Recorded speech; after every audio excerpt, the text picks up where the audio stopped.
Assalamualaikum warahmatullahi wabarakatuh. Innal hamdalillah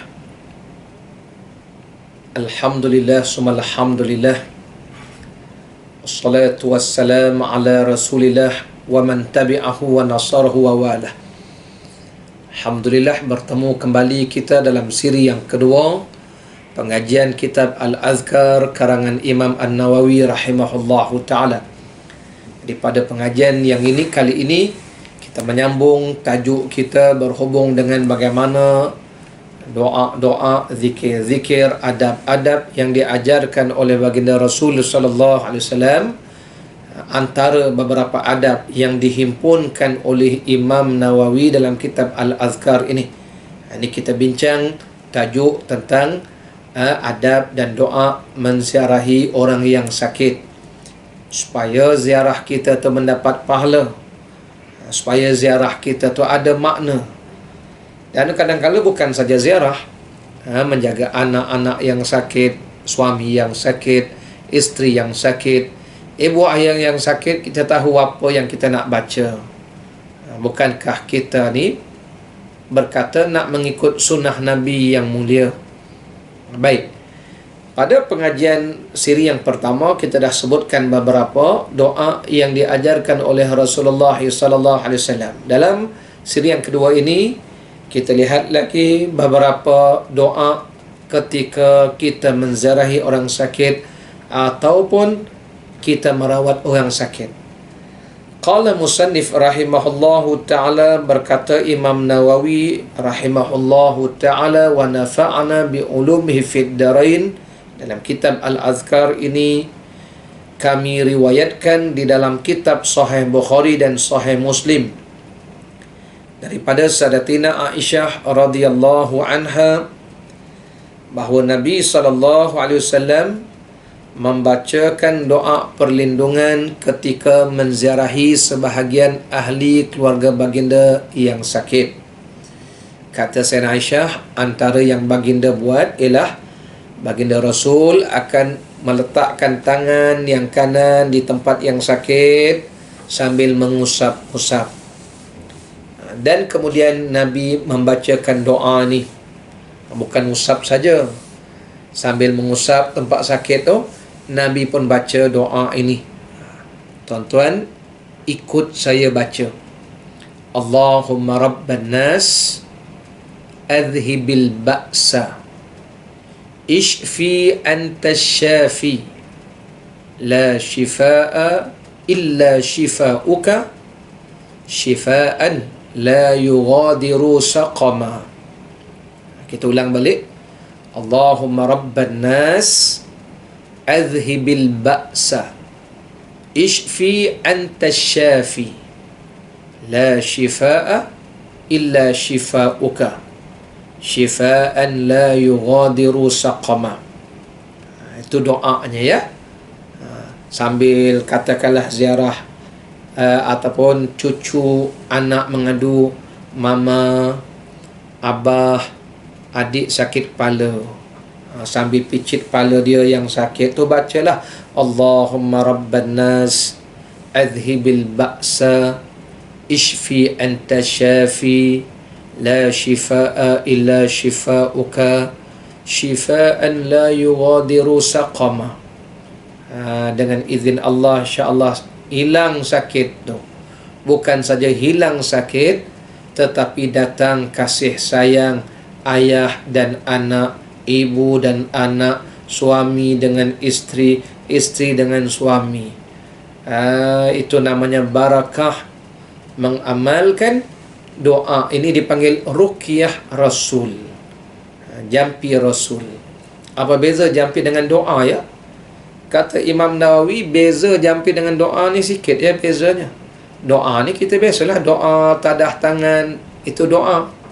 Naik kereta berdoa, keluar rumah berdoa, masuk tandas berdoa. Bacaan-bacaan kita tu doa.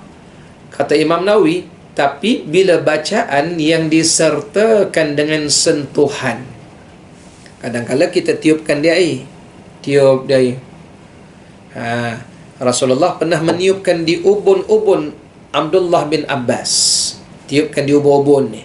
Itu namanya jampi. Selain doa, disertakan dengan sama ada kita sentuh, pegang, ataupun kita tiup. Itu namanya jampi. Jadi bezanya sikit ajalah. Selain baca doa, kita sentuh tempat sakit, kita tiup tempat sakit itu. Jadi anak-anak mengadu, dak mama, adik sakit kepala, pening kepala. Jadi baca doa, Allahumma rabban nas, ya Allah Tuhan manusia, adhibil ba'sa, hilangkanlah penyakit ini, ishfi anta syafi, sembuhkanlah engkaulah yang maha penyembuh, la shifaa illa shifauka, tidak ada sembuhan melainkan kesembuhan darimu ya Allah, shifaan la yughadiru saqama, sembuhan yang tidak meninggalkan bekas.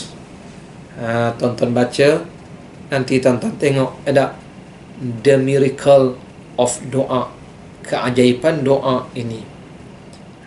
Pertama, dapat mengamalkan sunnah Rasul. Kedua, dapat menimbulkan kasih sayang. Sehingga anak-anak berkata, heran ni tak, bila mama pegang, baca, adik rasa sihat, sembuh. Itu namanya barakah, keberkatan doa Rasul ya. Begitu tak dengan suami. Barulah suami itu makin sayang ke isteri, sambil picit kepalanya, sambil baca doa. Ini sambil picit, sambil mengungun. Asyik kita je nak disuruhnya. Dia tak tahu ke kita ni penat masak, kita penat basuh, kita penat itu, kita ngurus anak, dia pening, kita pula nak picit. Suami yang dengar tu bukan makin sihat, makin sakit kepala. Itu yang suami nak kahwin lain. Itulah pasalnya. Tu alasan dia. Jadi jangan beri alasan, jangan bagi peluang dia cari alasan. Bacalah doa-doa begitu.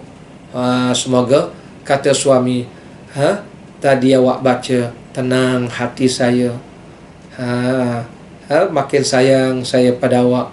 Saya rasa cukuplah awak saja seorang. Baru jadi dah. Baru jadi itu. Di sini pula kena baca kuat-kuat, jangan baca pelan-pelan, nanti timbul pula ragu-ragu. Ini baca apa ni? Jampi apa ni? Jangan timbul keraguan. Begitu juga isteri, kalau suami bacakan doa ni, jangan buruk sangka. Lain macam je bang baca. Awak nak tambah lagi ke?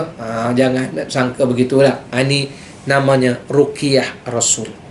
Dapat tuan-tuan ya?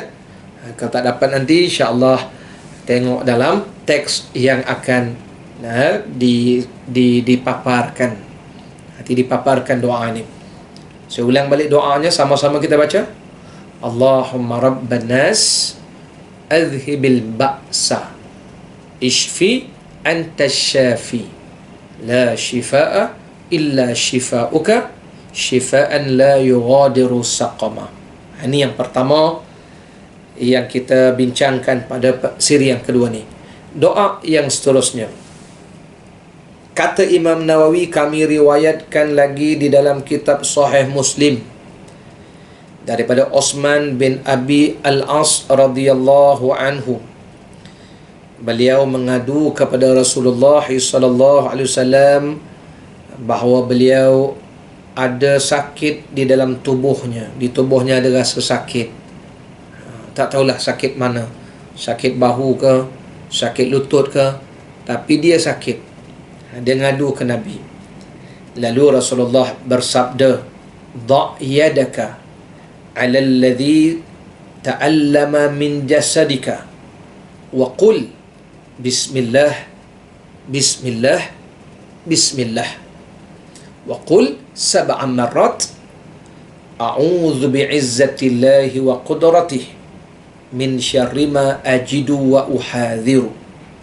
Yang bermaksud, bila Utsman bin Abi Al-As ni mengadu sakit di badannya, Nabi kata, letakkan tangan kamu di tempat sakit itu.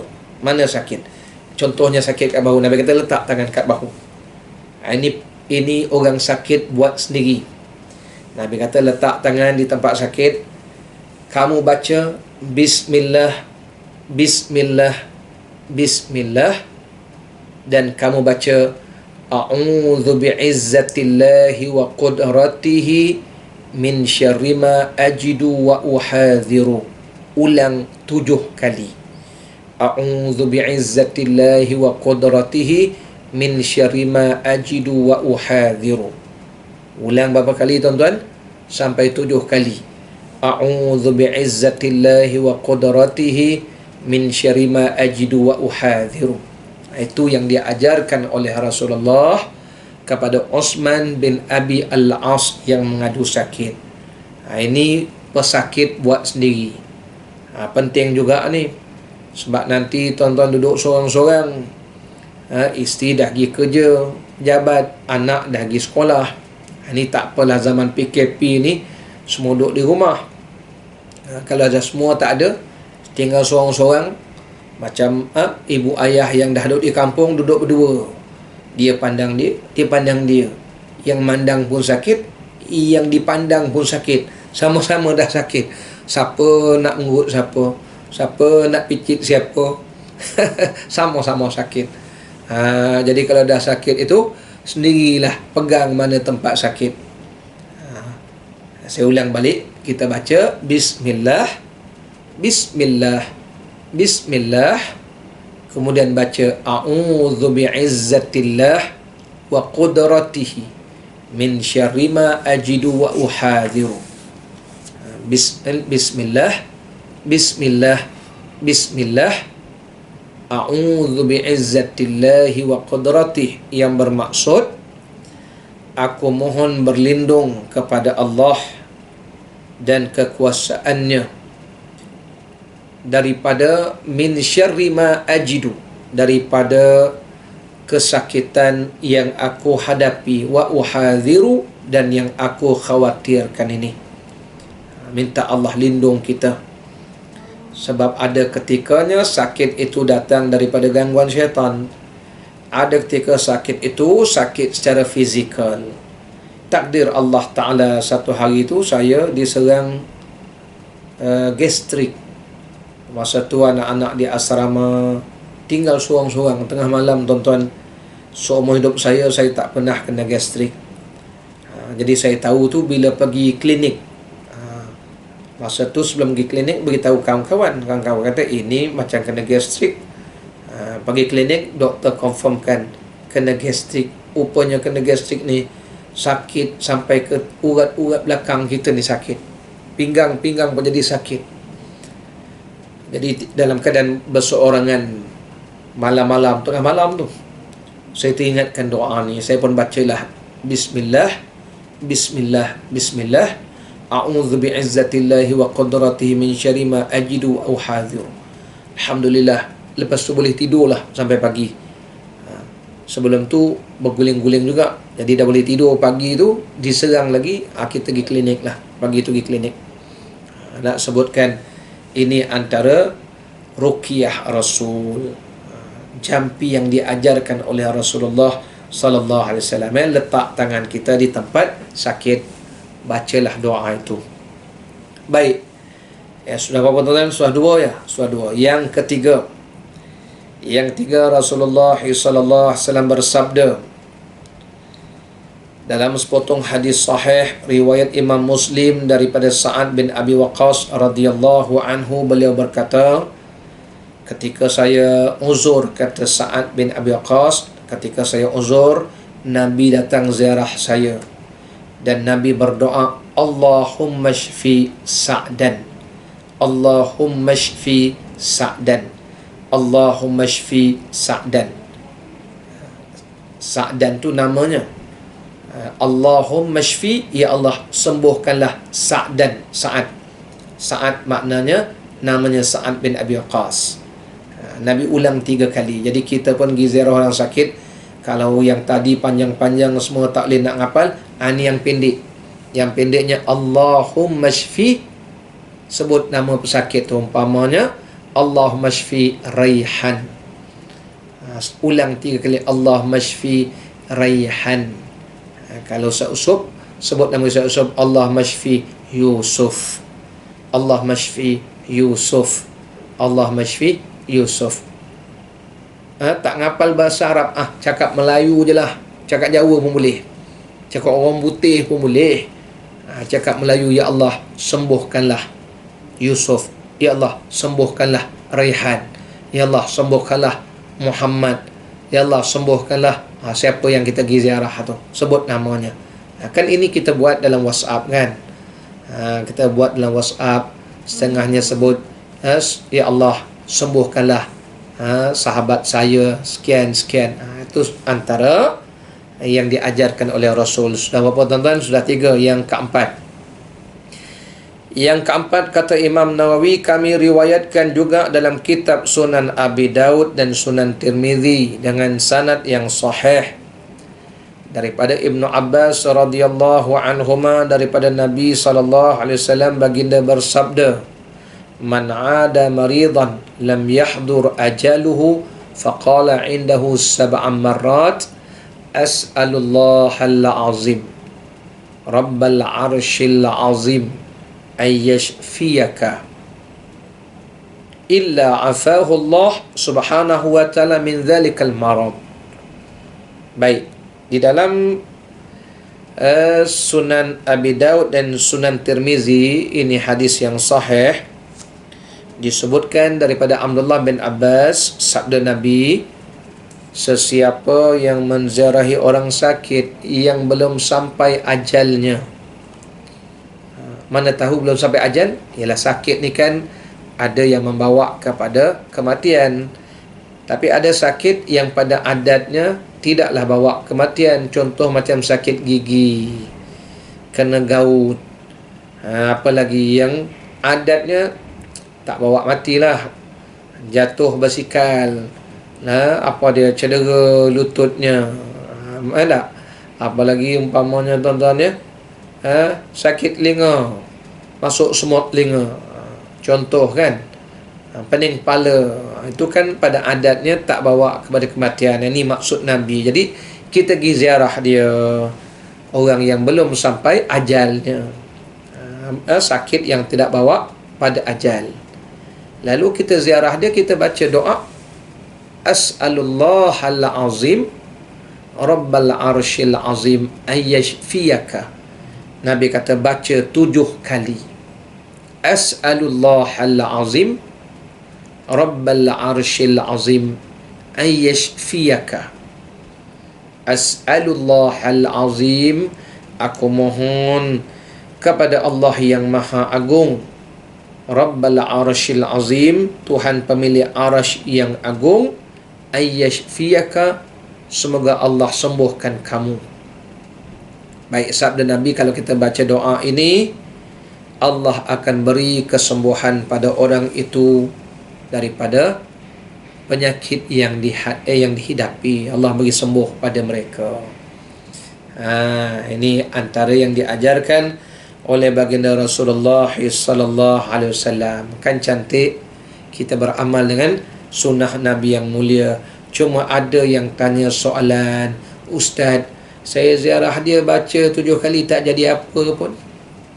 Baca dah doa dia tadi, Allah marabban nas umpamanya, baca dah Allah mashfi Sa'dan, baca dah doa ni, as'alullahal azim Rabbal arshil azim ayyashfiyaka, baca 7 kali tak ada apa-apa pun.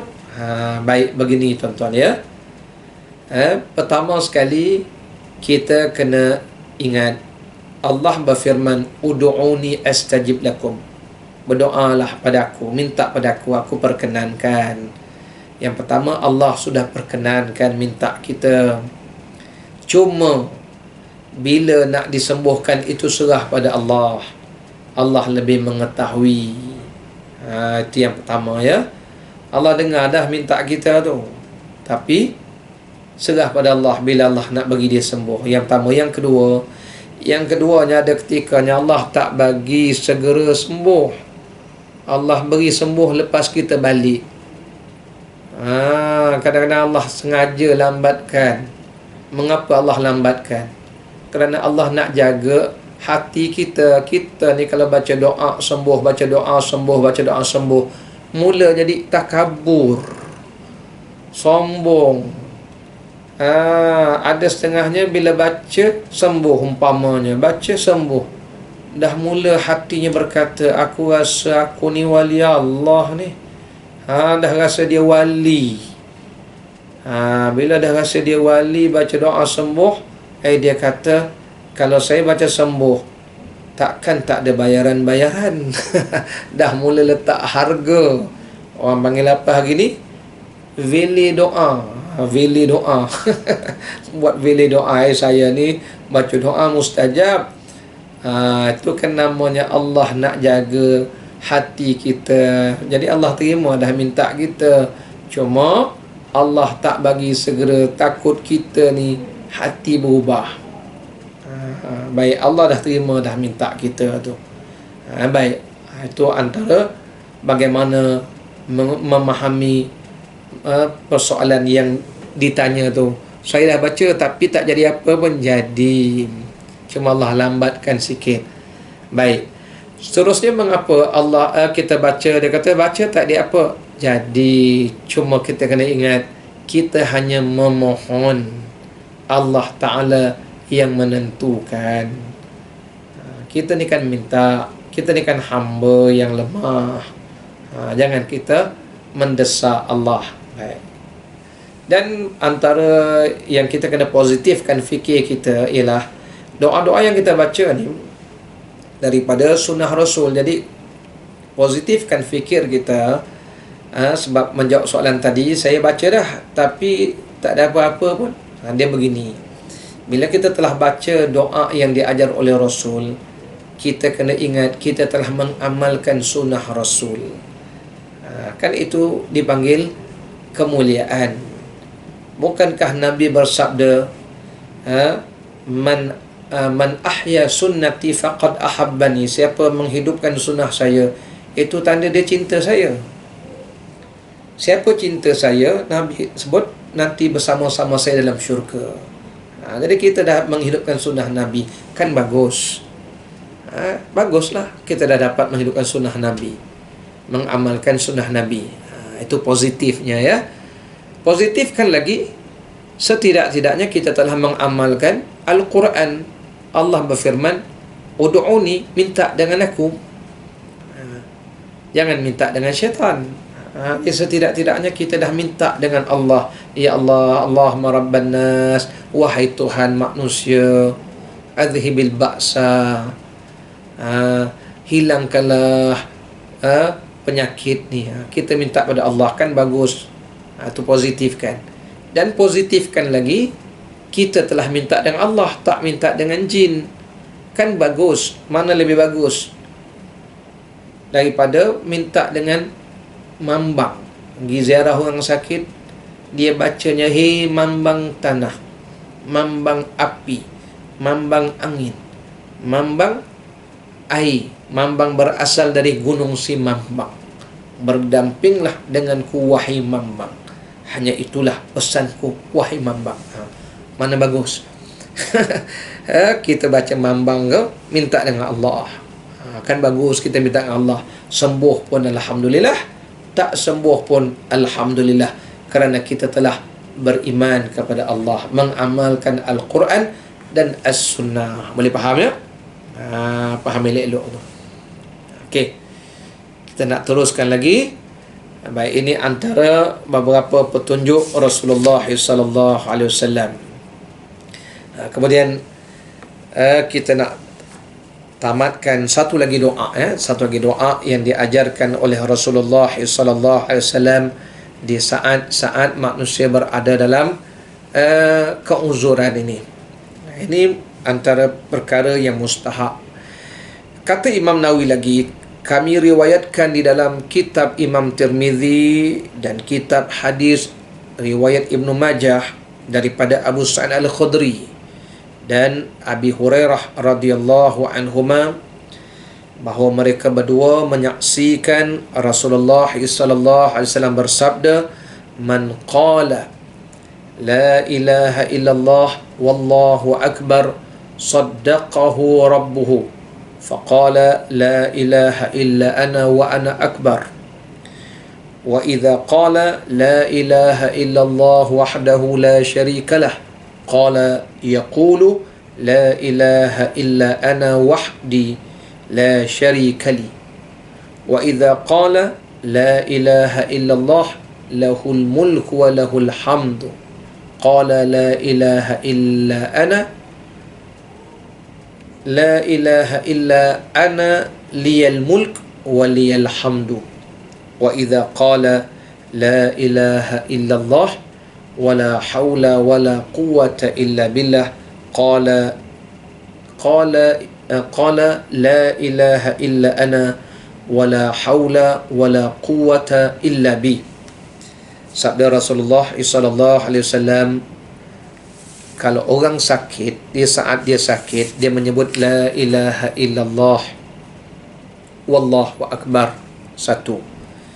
Kemudian dia baca lagi la ilaha illallah wahdahu la syarikalah, dua. Kemudian dia baca lagi la ilaha illallah lahul mulku wa lahul hamd, tiga. Kemudian dia baca kali yang keempat la ilaha illallah wala haula wala quwwata illa billah, empat ni dia baca.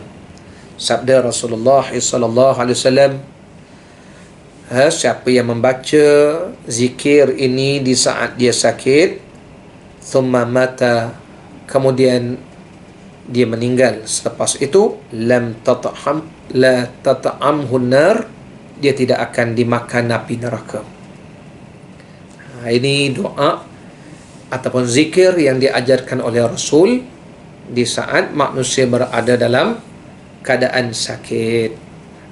Mengapa tuan-tuan ya? Kerana ini adalah cara Nabi nak mengingatkan kita di saat senang dan susah, sentiasa kita bersama Allah. Siapa yang bersama Allah, Allah berfirman, fazkuruni azkurkum, kamu zikir akan daku, kamu ingat aku ingat pada kamu. Supaya kita ni sentiasa bersama dengan Allah Ta'ala, sentiasa minta pada Allah. Itu yang pertama. Yang keduanya, kita kena ingat di saat-saat sakit ini banyak gangguan-gangguan syaitan yang akan merosakkan hati dan pikiran kita, sedangkan kita disuruh sentiasa dipanggil bersangka baik dengan Allah. Dan syaitan itu disebut dalam Quran tidak dapat mengganggu hati yang selalu mengingati Allah. Syaitan tak boleh nak ganggu lah. Syaitan ni tak bertuasa tuan-tuan nak menyesatkan kita. Jadi cara kita supaya tak diganggu syaitan, sentiasa ingatkan Allah di waktu senang dan di waktu susah, waktu sakit ya. Jadi saya ulang balik 4 zikir ini. Waktu sakit Nabi sebut, dia menyebut la ilaha illallah wallahu akbar.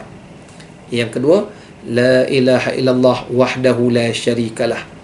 Yang ketiga, la ilaha illallah lahul mulku wa lahul hamd.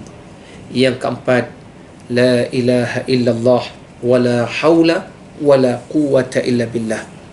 Kalau dia sering mengulang-ulang 4 zikir ini, sabda Rasulullah, kalau dia mati, lam tat'amhu nar, dia tidak akan dimakan api neraka. Moga-moga menjadi bekal pada kita pusaka Rasul yang mulia ini di waktu kita senang dan di waktu kita susah. Ingatlah sabda Nabi, siapa yang mahu Allah mendengar rintihnya di waktu susah, perbanyakkan berdoa di waktu senang. Sekurang itu saja yang dapat kita bincangkan pada siri yang kedua ni. InsyaAllah kita bertemu pada siri-siri yang seterusnya. Aqulu qawli hadha wa astaghfirullahalazim li wa lakum wa billahi taufiq wal hidayah. Wassalamualaikum warahmatullahi wabarakatuh.